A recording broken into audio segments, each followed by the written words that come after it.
여호수아 3장 1절에서 6절 말씀을 통해서 자신의 성결이라는 제목으로 하나님 말씀 나누겠습니다. 계속해서 이제 오후 예배는 여호수아 말씀을 계속 보고 있는데요. 이제 저번 주에 했던 말씀을 잠깐 복습을 하고 오늘 말씀을 나누도록 하겠습니다. 저번 주에 보니까 라합이 왜 정탐꾼을 살려줬느냐 그 이유를 얘기하고 있죠. 내가 당신들 왜 살려준 줄 압니까? 당신들이 잘나서가 아닙니다. 당신들이 의로워서가 아닙니다. 뭐예요? 내가 하나님을 만났기 때문에 당신들을 살려준 겁니다 라고 말하죠. 그래서 라합이 하나님을 만났구나라는 것을 우리 성경을 통하여 보았어요. 근데 뭐 하나님께서 직접 라합에게 나타나서 내가 하나님이야, 내가 널 구원할 거야, 내가 여리고성 다 멸망할 건데 너와 너의 가족은 다 구원할 거야 라고 하나님이 이렇게 말씀하셨습니까? 아니에요. 하나님이 행하신 일을 지금 듣고 나서 하나님 살아계시구나, 그 하나님 존재하는구나, 위로도 하늘에서도 아래로 땅에서도 하나님은 한 분 하나님이시구나 라는 것을 라합이 알았다는 거죠. 신앙생활은 아는 것에서 그치는 것이 아니라 구원도 어떻게 한대요? 내가 내 입으로 시인하여, 그렇죠? 로마서 말씀해 보면 입으로 시인하라고 그랬거든요. 시인하라고 그랬어요. 라합이 지금 두 정탐꾼에게 하나님을 시인하고 있어요. 그럼 뭐예요? 하나님을 내가 만났다는 거잖아요. 신앙생활은 다른 거 아니죠? 하나님과 나와의 관계예요. 주님과 나와의 관계예요. 여리고 사람들 입장에서 보면 이 라합이 이 정탐꾼을 살려준 거는 배신자 아닙니까? 배신자거든요. 근데 지금 라합이 이렇게 살려준 이유는 내가 하나님을 만났기 때문이다 라고 말하고 있는데 우리가 잘 아는 복음성가 가운데도 이런 복음성가 있잖아요. 하나님을 만나면 끝난 것이다. 다른 거 다 제쳐놓고 라합이 지금 누구 만난 거예요? 하나님 만난 거예요. 신앙생활은 하나님 만나기 위해서 하는 거 아닙니까? 그러니까 하나님을 만났으므로 여기 이제 여리고에서 섬기던 그 우상의 편에 선 것이 아니라 이제 하나님의 편에서 나는 서리라, 하나님 편 들 것이다. 그러니까 라합이 선택의 기로에 놓여 있는 거죠. 하나님을 선택할 거냐 아니면 우상, 여리고에 섬기는 우상을 선택할 것이냐. 라합은 이제 과감하게 결단을 한 거죠. 여기 라합이 여러분 기생이었다고 하잖아요. 라합의 경제적인 생활은 누가 책임져 주었던 걸까요? 여리고 사람들 아닙니까?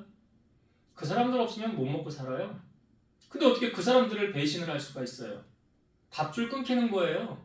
쉬운 결단입니까? 쉽지 않아요. 그러니까 하나님께서 관계도 끊어라 하면은 끊어야 되는 거죠. 왜냐?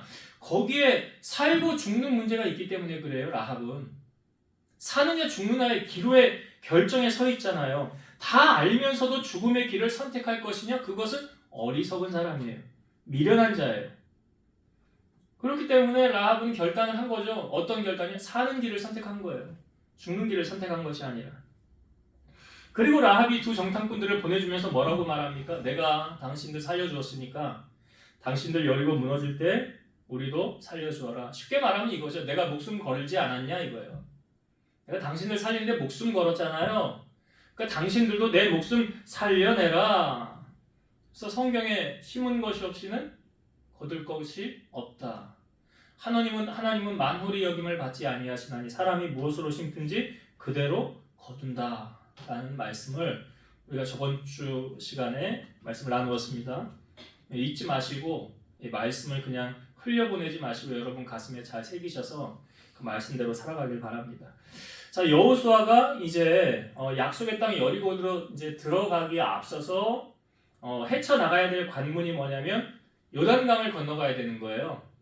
이제 뒷부분에 보면 요단강을 어떻게 건너갔는지 우리가 말씀을 나누겠지만 그 요단강을 건너기 전에 하나님께서 여호수아로 하여금 법궤를 메고 이제 하나님의 궤죠. 언약궤죠. 언약궤를 메고 먼저 너희들이 앞서 나아가라. 언약궤가 앞으로 가고 너희들은 뒤를 따르라. 그런데 그 거리를 얼마만큼 두게 했냐면 여기 우리가 읽었죠. 2000규빗. 뭐 한 규빗이 45cm 이렇게 여기서부터 팔꿈치까지 한 규빗이거든요. 2000규빗 대충 따져보면 약 1km 정도예요. 1km 정도의 거리를 두어서 진행하라라고 말하고 있어요. 자, 여기 이스라엘 백성들이 진행을 할 때 가장 먼저 앞서서 진행하는 것이 무엇이었습니까? 하나님의 언약궤가 먼저 앞서서 진행을 했다는 거죠. 무엇을 의미합니까? 여러분, 어떤 우리가 일을 행함에 있어서 하나님보다 앞서서 하지 말라는 거죠. 무슨 일을 결정할 때 내가 하려고 하지 마시고 하나님께서 행하시게 하라라는 의미를 담고 있죠. 이게 성경의 여러 부분의 구절에 이 구절이 있어요. 잠언 29장 26절. 주권자에게 은혜를 구하는 자가 많으나 사람의 일의 작정은 여호와께로 말미암느니라. 주권자에게 은혜를 구하는 게 뭐예요? 당신 힘 있으니까 나를 좀 이렇게 좀 도와주세요. 나 좀 일로 가게 해주세요. 당신 말 한마디면 되지 않습니까? 주권자에게 은혜를 구하는 자가 많으나 보통 사람은 그렇죠. 근데 그 다음 나오는 말씀이 사람의 일의 작정은 여호와께로 말미암느니라. 하나님이 계획하시고 작정하시고 실행하시는 것이 많다는 거죠. 하나님이 행하신다는 거 아니에요? 시편 37편 5절 보면 내 길을 여호와께 맡기라. 그를 의지하면 그가 이루시고. 누구에게 맡기라는 거예요? 여호와께 맡긴다는 의미가 무엇입니까? 하나님이 알아서 하게 하시라는 거죠. 하나님이 선택하세요라는 거죠. 여러분, 출애굽한 이스라엘 백성들이요, 가나안 약속의 땅으로 들어가는 길이 대략 잡아 넉넉히 일주일이면 갈 수 있다고 그래요. 근데 성경에 바로 보면 이 블레셋 땅의 길을 통과해서 이렇게 가면 이 가나안에 바로 들어갈 수가 있어요. 근데 하나님이 그 길로 인도하지 않으십니다.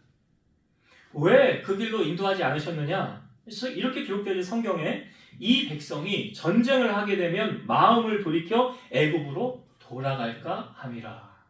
그러니까 뭐예요? 하나님이 우리 형편 체질 아십니까? 모르십니까? 아세요. 그러니까 그쪽으로 가면 너희들 전쟁하게 되면서 다시 애굽으로 돌아갈 것 같으니까 하나님이 그리로 인도하지 아니하시고 어디로 인도하세요? 홍해로 인도하신 거예요. 홍해로 가게 하신 거예요. 그리고 바로 왕의 마음을 강팍하게 만들어서 이스라엘 백성들의 뒤를 쫓게 만든 거죠. 그러니까 뒤에는 애굽의 군사들이 쫓아오는 거죠. 그리고 앞에는 이제 홍해가 다다랐어요.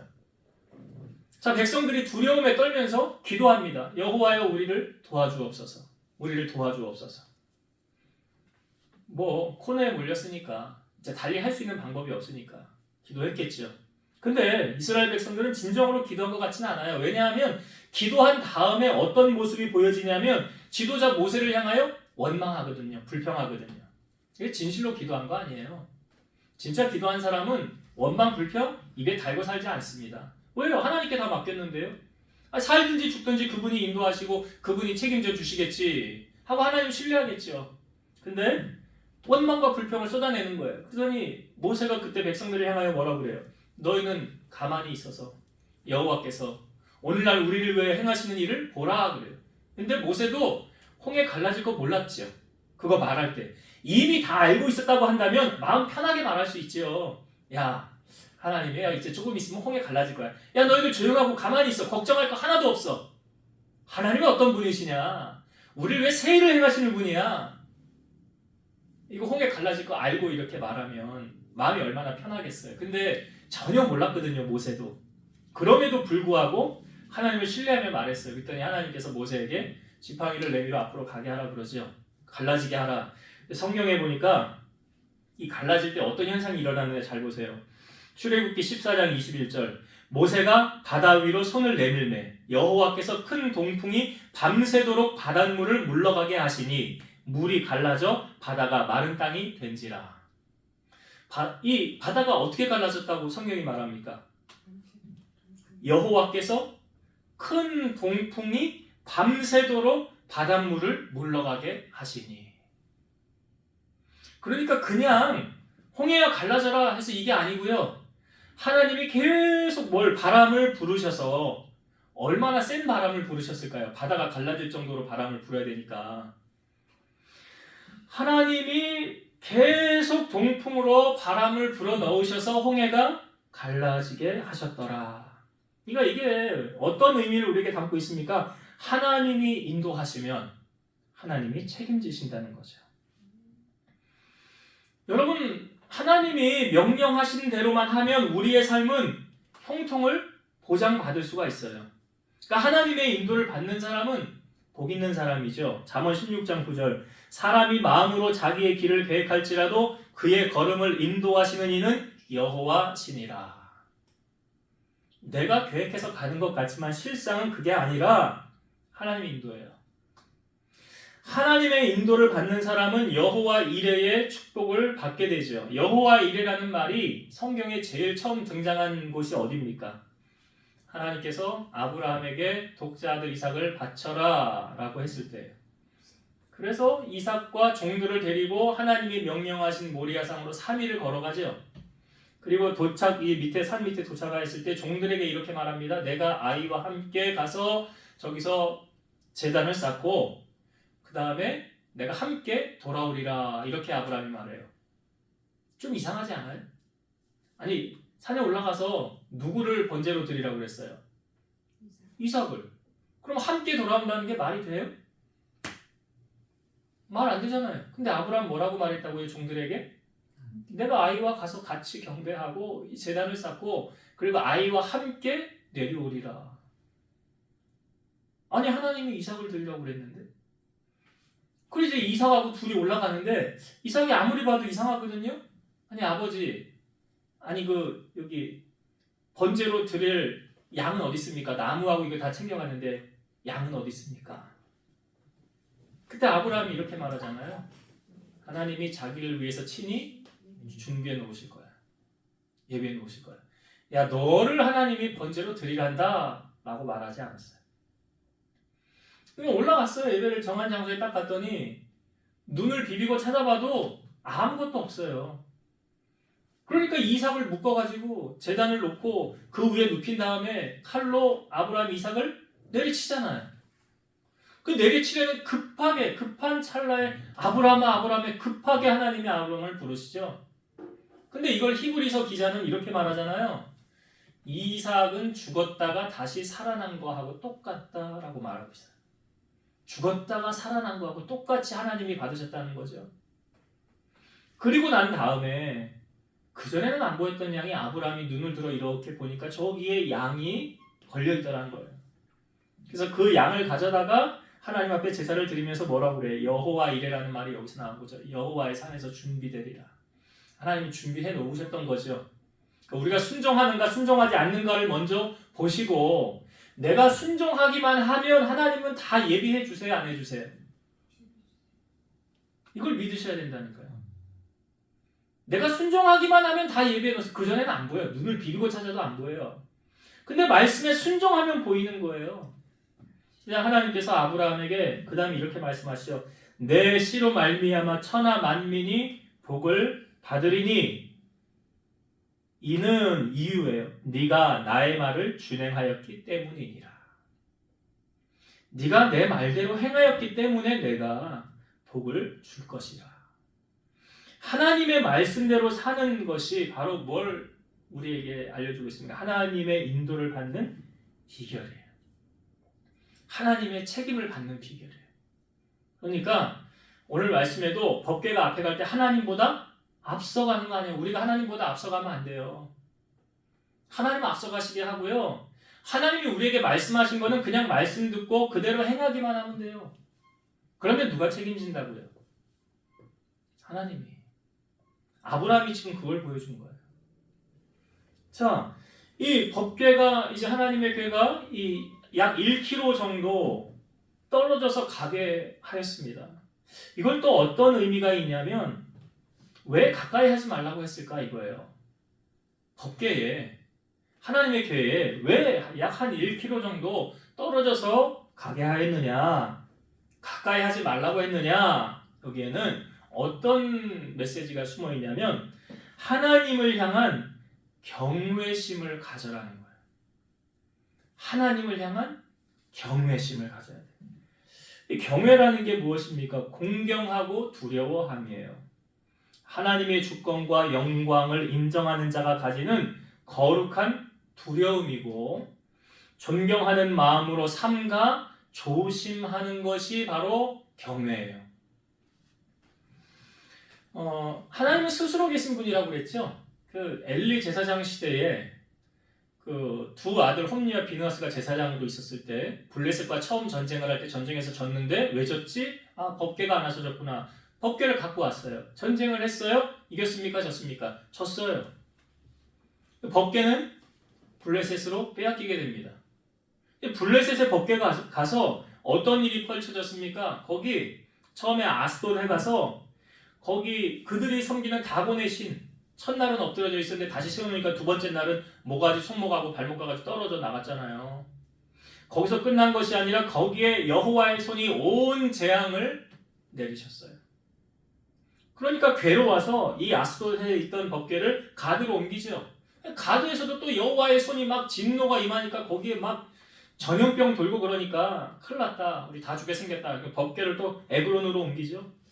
에그론에도 여호와의 손이 심한 종기로 그들에게 내리니까 이걸 어떻게 하면 좋겠냐라고 말할 때 어떻게 옮겼는지 아시죠? 젖 먹이는 소 2마리 데려다가 이게 베스메스로 똑바로 가면 이 재앙이 하나님께로부터 온 거고 이 삐뚤삐뚤 마음대로 가면 우연히 온 거다. 그래서 이게 어떻게 됩니까? 이 베스메스로 똑바로 두 소가 가더라는 거죠. 그래서 젖먹이 2마리 소는 거기서 번제로 하나님 앞에 드려지게 됐어요. 근데 이것이 베스메스에 도착하였을 때 어떤 일이 펼쳐졌냐면 이 사람들이 5만 70명이 죽는 사건이 발생해요. 왜 죽었느냐? 자, 성경 사무엘상 6장 19절 20절 베스메스 사람들이 여호와의 궤를 들여다본 까닭에 그들을 치사 5만 70명을 죽이신지라 여호와께서 백성을 쳐서 크게 살육하셨으므로 백성이 슬피 울었더라. 베스메스 사람들이 이르되 이 거룩하신 하나님 여호와 앞에 누가 능히 서리요? 그를 우리에게서 누구에게로 올라가시게 할까 하고. 왜 5만 70명 죽었대요? 하나님 궤를 쳐다봤대요. 여기 들여다본 까닭에 여호와께서 치셨더라. 그래서 이 궤가 어디로 가냐면 아비나답이라는 사람의 집에 여호와의 궤가 들어가서 이 아비나답이 20년 동안 그 여호와의 궤를 잘 모셔놨죠. 그리고 나서 다윗이 왕으로 되었을 때 이 하나님의 궤를 다윗 성으로 이제 옮기려고 할 때 아비나답의 아들 우사와 아효가 수레에다가 여호와의 궤를 놓고 이제 진행을 하며 가는 거예요. 아효가 앞에서 가고 우사가 뒤에서 가는데 나곤이라는 사람 앞에서 이 타작을 치고 있으니까 소들이 들고 뛰고 놀란 거예요. 소들이 들고 뛰고 놀라니까 이 수레가 움직이면서 법궤가 떨어지려고 하니까 이 우사가 법궤를 손으로 딱 받쳤어요. 또 우사 어떻게 됐어요? 죽었죠. 사무엘하 6장 7절 여호와 하나님이 우사가 잘못함으로 말미암아 진노하사 그를 그곳에서 치시니 그가 거기 하나님의 궤 곁에서 죽으니라. 자, 이것을 본 다윗과 그 많은 사람들이 멘붕 온 거죠. 쉽게 말해서 이게 뭔 일이래? 죽었어. 궤를 옮기던 아비나답의 아들 우사가 죽었다고. 그러니까 다윗이 두려워서 이렇게 말하죠. 여호와의 궤를 내가 어떻게 모시고 오리요 하고 두려워서 옮겨가지 않습니다. 이 궤가 어디로 갑니까? 가드 사람 오베데돔이라는 사람의 집으로 가요. 그리고 모든 사람들이 오베데돔 이제 언제 죽나 보자. 언제 죽나 보자. 사무엘하 6장 11절 여호와의 궤가 가드 사람 오베데돔의 집에 석 달을 있었는데 여호와께서 오베데돔과 그의 온 집에 복을 주시니라. 아니 사람들은 오베데돔 언제 죽을래나? 우사 죽은 것처럼 쟤도 곧 죽겠지라고 생각하고 있었는데 오베데돔은 석 달 만에 복을 받았더라. 그러니까 다윗이 그 소식을 듣고 다시 하나님의 궤를 옮기지 않습니까? 여러분 이 여호와의 궤 우사가 만졌던 이 궤하고 오베데돔의 집에 있었던 이 궤가 다른 궤입니까? 같은 궤입니까? 같은 궤예요. 똑같은 궤예요. 근데 왜 한 사람은 저주를 받아 죽었고 한 사람은 복을 받았습니까? 그 이유는 뭐예요? 아니 오베데돔이 복받을 이유를 성경이 이렇게 말하죠. 여호와의 궤로 말미암아 오베데돔이 복을 받았더라. 그러면 우사는 여호와의 궤로 말미암아 즉사하였더라. 똑같은 이 하나님의 궤로 말미암아 한 사람은 복을 받았고 한 사람은 저주를 받았어요. 그걸 성경에 하나님이 이렇게 말하죠. 이사야 45장 7절 나는 빛도 짓고 어둠도 창조하며 나는 평안도 짓고 환난도 창조하나니 나는 여호와라 이 모든 일을 행하는 자니라 하였노라. 똑같은 궤로 복을 받은 사람과 저주를 받은 사람이 있어요. 자, 이 하나님의 궤가 만들어지기 전에도 이런 일을 겪은 사람이 있었어요. 이제 아브라함의 후손들이 애굽에 거하였을 때 그 바로 왕이 이 산파들에게 명령을 내립니다. 남자들이 태어나면 다 죽여라. 여자들은 살려둬라. 근데 이 산파들이요, 이 바로 왕의 명령을 듣지 않아요. 죽이지 않았어요. 왕이 명령했는데 왕의 명령을 거역한 거예요. 왜 거역했느냐? 자, 출애굽기 1장 17절. 그러나 산파들이 하나님을 두려워하여 애굽 왕의 명령을 어기고 남자 아기들을 살린지라. 왜 살렸대요? 하나님이 두려웠대요. 그러니까 산파들이 시각에는 왕보다 누가 더 높은 거예요? 하나님이 더 높은 거예요. 그러니까 애굽 왕이 산파들을 불러요. 너 내가 명령한 대로 왜 안 했어? 왜 히브리 여인이 남자 낳으면 죽이라고 했는데 왜 안 죽였어? 라고 말하니까 뭐라고 얘기를 하냐면 이렇게 얘기했어요. 히브리 여인은 애굽 여인과 같지 않고 건장하여서 내가 이르기 전에 해산하였습니다. 말이 된다고 생각하세요? 말이 안 되는 거예요. 건강한 여인도 있겠죠. 물론 1시간 만에 그냥 빨리 30분 만에 아기를 낳는 사람도 있겠죠. 그러나 그렇지 않은 사람도 있잖아요. 근데 이렇게 그냥 말했어요. 근데 그게 왕에게 통한 거예요. 하나님이 지혜를 주신 거죠. 자, 근데 그 다음에 어떤 일이 펼쳐졌느냐, 이 산파들에게. 자, 출애굽기 1장 20절 21절. 하나님이 그 산파들에게 은혜를 베푸시니 그 백성은 번성하고 매우 강해지니라. 그 산파들은 하나님을 경외하였으므로 하나님이 그들의 집안을 흥왕하게 하신지라. 그 산파들이 하나님을 뭐 했다고요? 경외하였으므로. 그 집안이 어떻게 됐대요? 흥왕하여졌더라. 흥왕하여졌더라.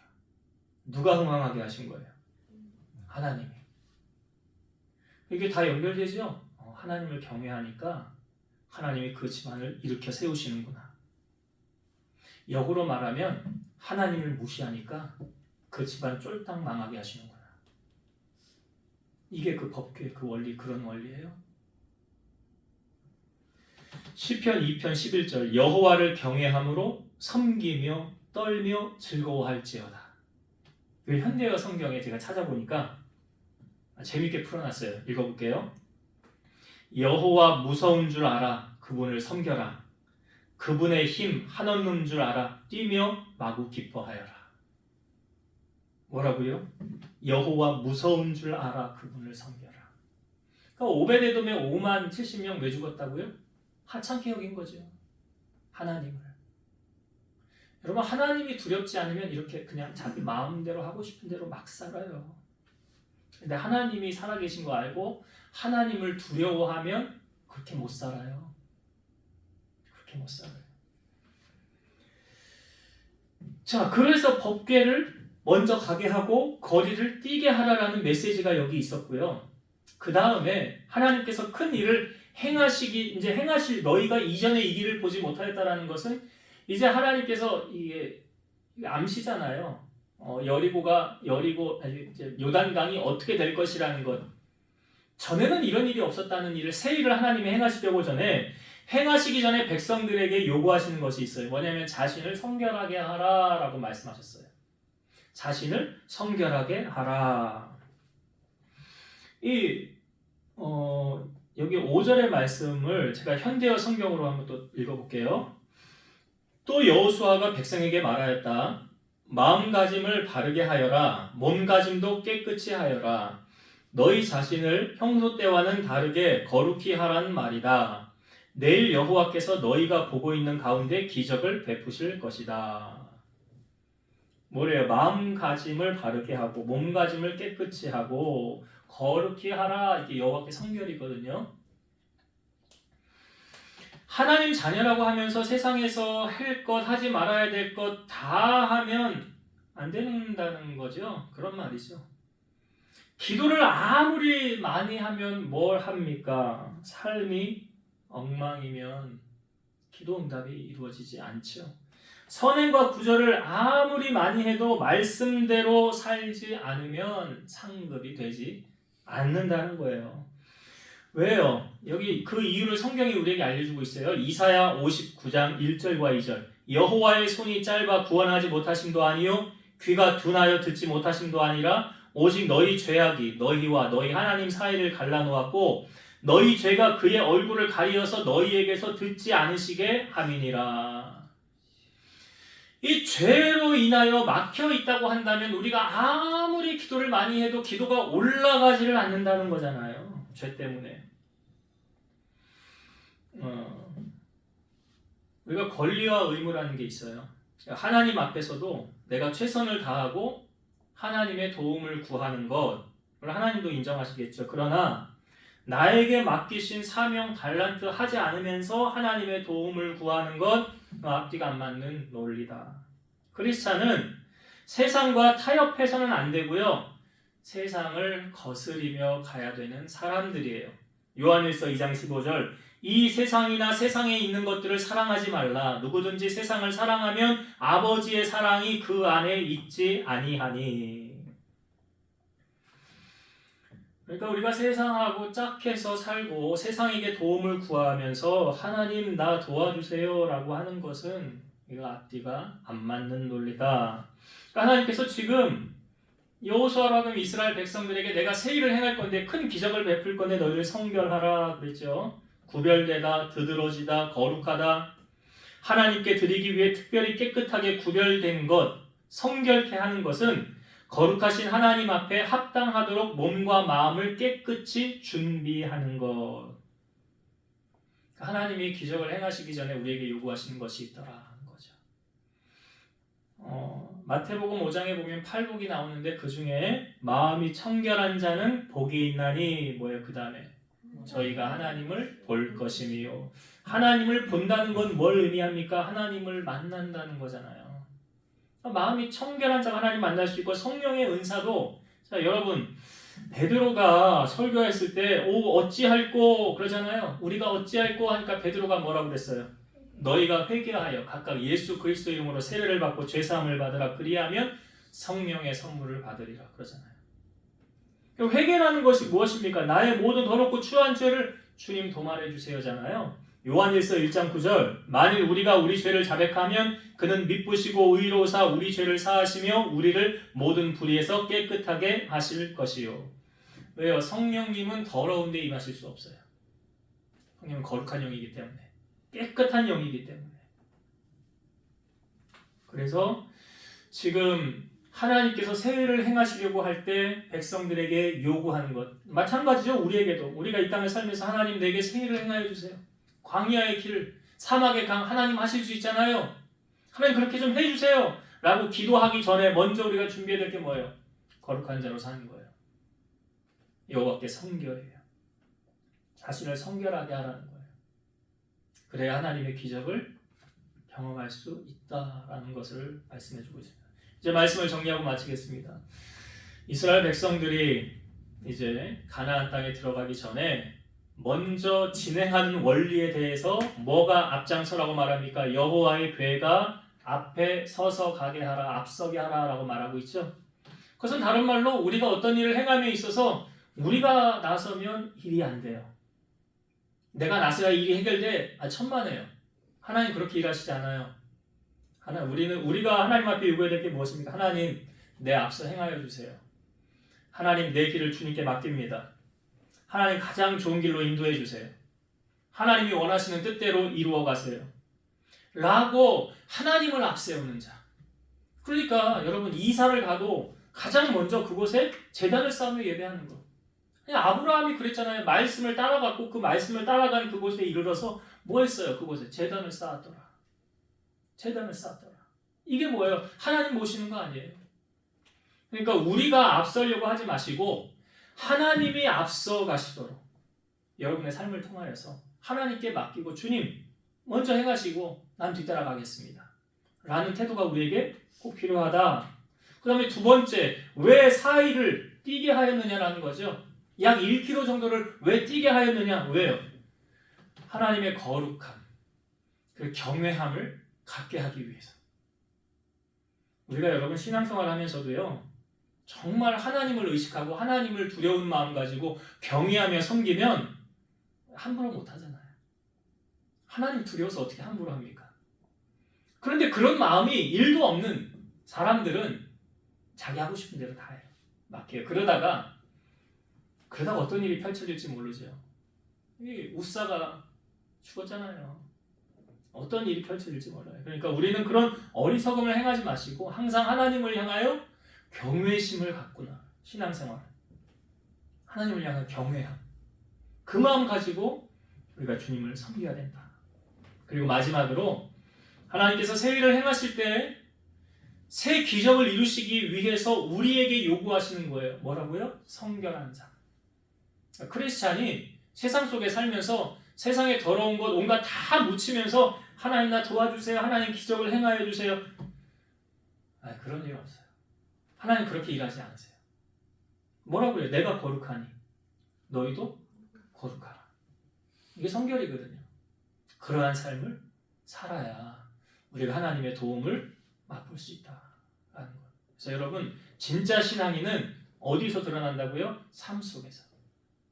그래서 여러분 삶을 통해서 하나님 보시면서 참 너는 내 마음에 드는 자라 라는 칭찬을 받는 여러분 되시기를 주의 이름으로 축원드립니다. 기도하시겠습니다. 오늘도 살아서 역사하시는 하나님, 하나님의 교회는 하나님의 임재의 상징이었습니다. 그래서 이스라엘 백성들이 진행을 할 때 하나님의 교회가 먼저 앞서 진행하게 하였습니다. 그것은 우리의 삶에 있어서 모든 일은 하나님이 앞서 행하게 하시고 하나님이 결정하게 하시고 우리들은 순종하여 따라가는 그런 지혜로운 성도들 되게 하여 주옵소서. 또한 하나님을 섬기되 하나님을 향한 경외심을 가지고 두려운 마음을 가지고 하나님을 섬기며 나아가게 하옵소서. 하나님의 기적의 주인공 되기를 원한다면 하나님은 우리가 거룩한 삶을 살아가기를 원하는 줄로 믿사오니 그러한 삶을 통하여 하나님 앞에 인정받는 우리 성도들 되어서 하나님의 기적을 날마다 경험하며 살아가는 주인공들이 되게 하여 주옵소서. 이제는 우리를 모든 죄악 가운데서 구속하신 예수 그리스도의 은혜와 하나님의 사랑하심과 성령님의 내주, 교통, 인도, 역사 충만케 하심이 사랑하는 성도들 머리 위에 저들 가정 위에 이 제단과 나라와 민족 위에 이제로부터 영원토록 함께 있을지어다. 아멘.